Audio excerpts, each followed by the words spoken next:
Hello, my creepy lovelies, and welcome back to the second part of chapter 6. Okay, so we know Austin and Soo-young were dancing, and it got a little heated, so now everybody's ready to talk about it. And what other moves would he have shown you if we hadn't come up to you guys? I'd like to know that too. The girls all looked at Austin, who was caught off guard before he finally answered. Well, if Emmy, I mean, if Emmy, sorry, if Mimi and you are asking if I would have made a move on Sue, the answer is no, I wouldn't have. Uh-huh. Imani and Michal's jaws fell open while Soo-young crossed her arms. Really? Yeah. You don't call all that grinding and grabbing up on her making a move? Okay, thank you. I was the only one thinking that. That was all just dancing. Not trying to hook up. I wouldn't do that with her or either of you for that matter. It's. You know what? You ain't no prize neither. Austin ran a hand down his face and sighed when he saw the expressions of offense on all their faces. And here I thought as long as the girl was breathing, she was his type. So did I. Guess we were very wrong about that. Don't be like that. Don't be like what? You made it very clear that we apparently discussed you. I mean, it came off that way, but that's probably not what he meant. My gosh, women are so annoying. I wouldn't make moves on any of you because you're my friends and I actually respect you, alright? Oh. Hmm. The girls looked from him to each other in surprise. Definitely didn't see that one coming. Yeah, I didn't know you were capable of respecting anyone or anything other than your ego. Normally that would be true. And I guess it would be more accurate to say that I respect our friendships rather than you as people. Ugh. The girls all rolled their eyes. That sounds more like the Austin we know. Definitely. Hold up. Since when are we friends? And wait a minute. Yeah, did you guys hook up? Or wait, oh, I guess it's after this. Austin took a second to look them all over before concentrating on Micha. Now that I think about it, I would pass on Sue and Emmy because of our friendships. But when it comes to you, Mimi, hit me up in a year or so and we'll see where it leads. Okay, alright, that explains it. He said with a wink before they all shoved him away. Now that that's over, if you both will excuse me, I've got to find the Park twins and finish sealing the deal. Soo-young and Imani watched as Micha practically skipped away into the crowd. Imani smirked and shook her head. That girl. I'm gonna go find my own hot guy to mash up against. What about you? I'm gonna hit up June and see if he has any party favors. I seriously need to unwind. Alright, girl, have fun. Imani weaved her way through the crowd floor while Soo-young went looking for June. Soo-young searched for 30 minutes before she found June hosting a drinking game in the second kitchen of his house. Okay, so it is, yeah, like I said, the pool part looked like an apartment complex, but yeah, it's like, oh, okay, he doesn't have a house, he has a mansion. She walked up to him from behind and said, I've been looking for you. June turned around and smiled when he saw her. He patted one of the other guests, who was standing next to him, on the back, and told him to take over while he gave Soo-young his full attention. Having fun? So far. But I could be having a lot more if you catch my drift. Soo-young made a wiping gesture with her finger on the side of her nose, which made June realize what she was asking for. He looked around before leaning in and telling her to follow him. June got met with many high fives for the success of his party as he and Soo-young made their way through the crowd of people and up to his room. From the back of the room near the dance floor, Imani and Nate, who were talking and drinking together, caught a glimpse of June and Soo-young going upstairs before they just disappeared in his room. Didn't she say she was going to go dance with somebody? Soo-young looked around while June closed the door behind them. It looks different than the last time I saw it. June smirked and plopped down on his bed. I'm pretty sure the last time you saw my room was in 6th grade. Oh yeah, Soo-young remembered while plopping down next to him. It was after I told my mom I wanted to be a musician. Shoot, what was the name of that all-girl band I started that summer? The Has-Beens? That sounds familiar. Has-Been. Oh, like from Scott Pilgrim versus the World. They both laughed. Right, because that mean girl Drew called me and Mimi that after she found out that we had both fooled around with her loyal boyfriend, and I didn't know what it meant, but I thought it sounded cool. Heck, I doubt even she really knew what it meant. Yeah, because she calls you that when you mess around with her boyfriend rather than calling you a lady of the night or something. Gosh, I was such a dork back then. What do you mean back then? You're still a dork. June chuckled as Soo-young pushed him. He then pulled out a small baggie of of um, I'm pretty sure it's flour or sugar. Maybe they're planning to make cookies. Oh gosh, I'm gonna get in trouble for this. For reading this. Soo-young gasped, sat up, and snatched it from him. June sat up too. Pure Colombian grade, I believe. Yes, Colombian grade flour. Oh, I love you, Junie. 20 minutes after enjoying the contents of the bag, okay, thank you for not describing it, Soo-young started opening up about the fight she had with her mom. It's funny how the last time I was in your room was because I was upset about my mom telling me I couldn't be a musician. Sorry, them disappearing for 20 minutes. And just talk. I see why people think that they hooked up. And now I'm up here because she demands I join the stupid family business. Soo-young got up and walked over to June's dresser. I just want my own life. Is that really so much to ask for? June sat up to look at her. I'm sorry, Sue. Maybe when she cools off, you guys can talk about it.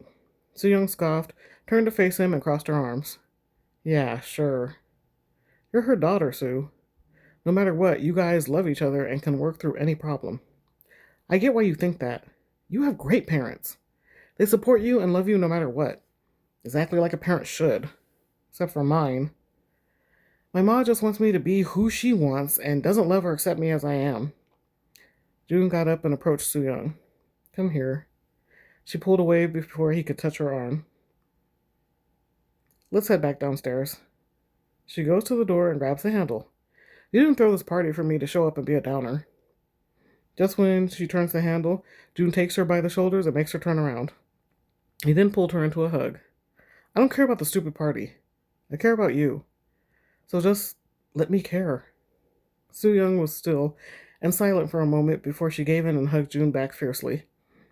They stood there in each other's arms for a bit before June pulled away to look at her face.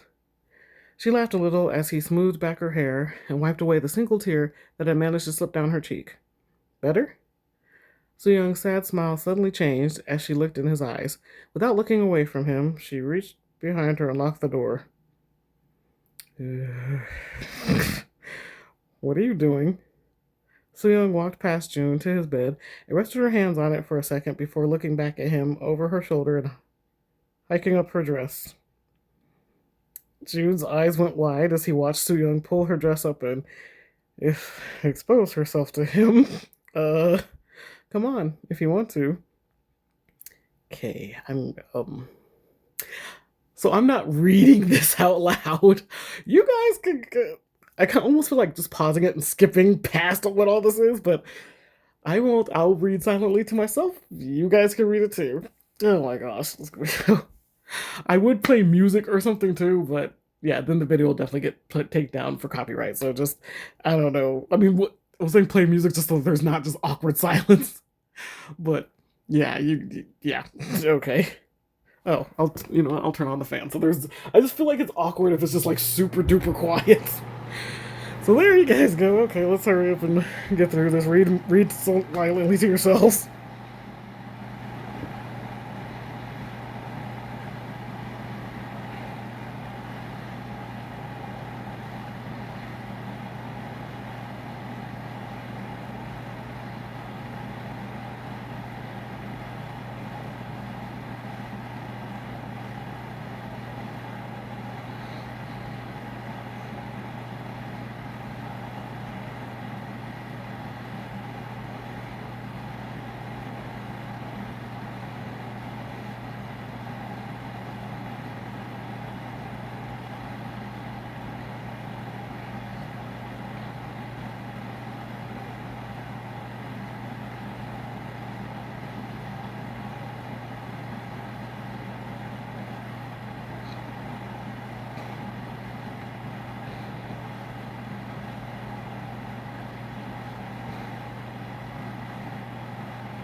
Okay, I can read. All right. This part. Oh, I'm sorry. No, I'm trying to turn you off. Goodness. Okay, I'll read this last part. It seems like it's over now. So June lied. He lied to everyone, telling them that they didn't hook up. But after a short moment, Soo-young rolled off of him and laid by his side, both panting like they had just run a marathon. June looked over at her. Are you okay? I think I'm supposed to be asking you that. June grinned as Soo-young got up and started heading to June's bathroom. He reached out and grabbed her hand. Where are you going? I need to clean up before we head back downstairs. Downstairs? Yeah, silly, where all the people are for your party? Before June could say anything else, Soo-young leaned over until their faces were only inches from each other. And before you ask, yes, you were good. She gave him a peck on the lips and went to the bathroom, leaving June feeling confused but happy. Okay, so I just have to give two quick PSAs. The first one is you can have a lot of fun without party favors and alcohol and you know, knocking boots. Yes, I know I sound old, but yes, doing bedroom activities and stuff like that. Possibly before you're even ready for it. And also, if you are going to engage in bedroom activities, outside of marriage or before, maybe before college and stuff like that, um, this is why I think that you shouldn't, because already you can tell June is way more into Soo than Soo is into him. Like, Soo's probably not even into him at all. From what we read, when the earlier chapters that we read and stuff, uh, he who knows, like, probably the next chapter is going to be, oh, she's just like, oh, we just hooked up, get over it, and he's going to be like, stuck on her and everything like that. So you always be very clear with whatever partner you're partnering with at that time about your intentions, what this means, everything like that.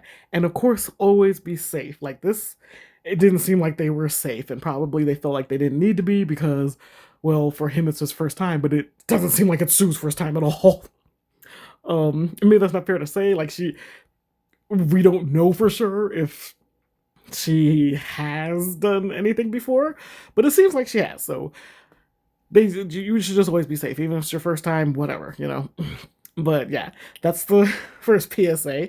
The second PSA is some of you may have gotten triggered with the whole thing that happened with her mom, because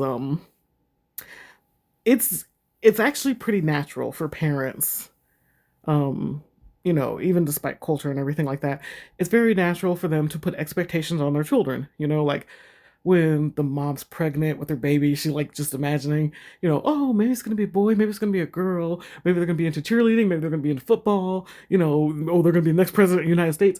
You just, it's kind of natural, right?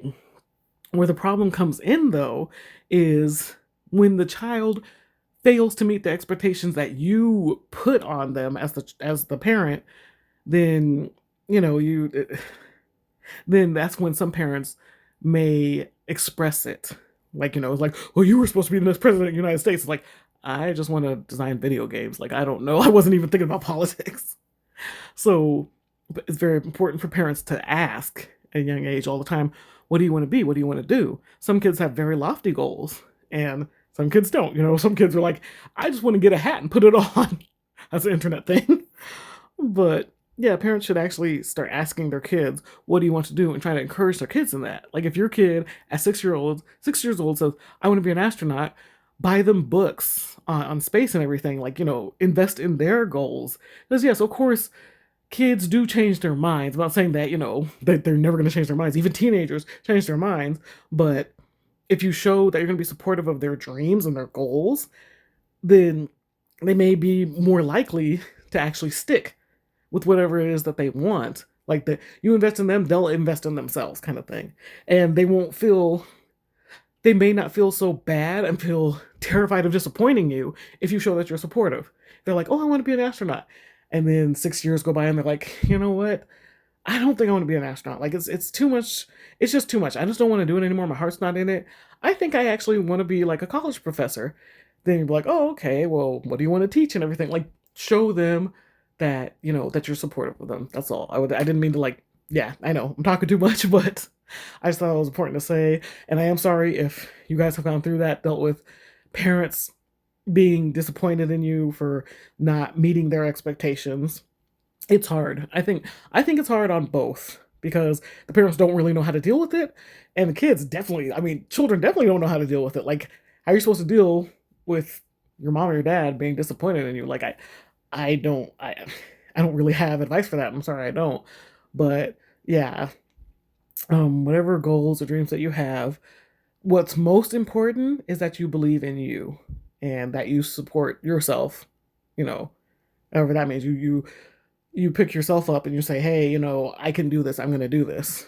And I hope that you have supportive parents that will support you in your dreams. But if you don't, then I hope that you have a good support system of friends or, maybe your other family, like, maybe cousins, uncles, aunts, whatever, so yeah. But yeah, okay. Those are the two PSAs. I'm done. Hopefully we won't get in trouble for this. This was a little raunchy. I didn't really expect that, but I hope you guys are enjoying the story anyway, and I'll see you next time for chapter 7.